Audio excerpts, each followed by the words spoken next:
Salut à tous, c'est Simon et je voulais tout simplement dans cette vidéo vous apporter quelques petits éclaircissements quant à la licence de transport en Belgique, qui est d'ailleurs souvent confondue avec le certificat de capacité professionnelle, qui est tout simplement une condition pour obtenir la licence de transport. Alors voilà, sans plus attendre, je voulais tout simplement faire un petit rappel très léger pour vous dire qu'en Belgique, les transporteurs qui ont besoin d'une licence de transport sont ceux qui ont des véhicules dont la charge utile est supérieure à 500 kg. C'est juste un petit rappel. Alors, pour pouvoir bénéficier de l'accès à la profession de transporteur, il faut remplir 4 conditions.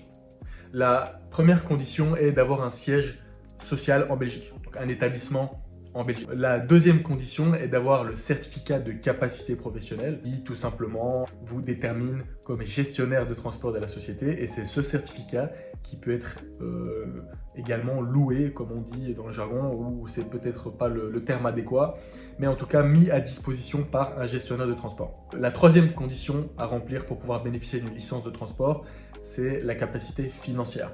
Donc il faut demander des cautionnements pour le nombre de véhicules qu'on a. La caution pour le premier véhicule est de 9 000 € et à partir du deuxième véhicule, elle est de 5 000 €. Et enfin, la dernière condition pour pouvoir bénéficier de la licence de transport est qu'il faut être en ordre au niveau de l'honorabilité. Qu'est-ce que ça veut dire? En bref, par rapport à la police de la circulation routière, on est honorable quand on n'additionne pas plus de 2 000 € d'amende et ou 4 mois de prison.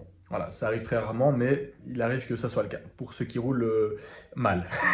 Et ensuite, la liste des condamnations pénales est reprise également. Et là, le transporteur ne sera pas honorable s'il a eu plus de 4 000 € d'amende et ou plus de 6 mois de prison. Alors juste pour revenir sur la capacité professionnelle, le transporteur n'est pas obligé de passer les examens et de réussir la capacité lui-même. Il peut se voir la faire louer ou bien mettre à disposition par un gestionnaire de transport externe. Voilà, je suis gestionnaire de transport externe. Je mets donc mon certificat de capacité à disposition des transporteurs qui le souhaitent. Et si vous êtes en recherche d'une capacité de transport, vous pouvez me joindre par mail, mail que vous trouverez dans la description d'ailleurs, et ou par téléphone, que vous trouverez également dans la description. Je vais aussi vous dire que voilà, il existe un groupe Facebook que je mettrai également dans la description, sur lequel vous pourrez trouver des informations sur le transport belge et sur les capacités de transport, les licences de transport en Belgique. Voilà, portez-vous bien, prenez soin de vos proches. À la prochaine.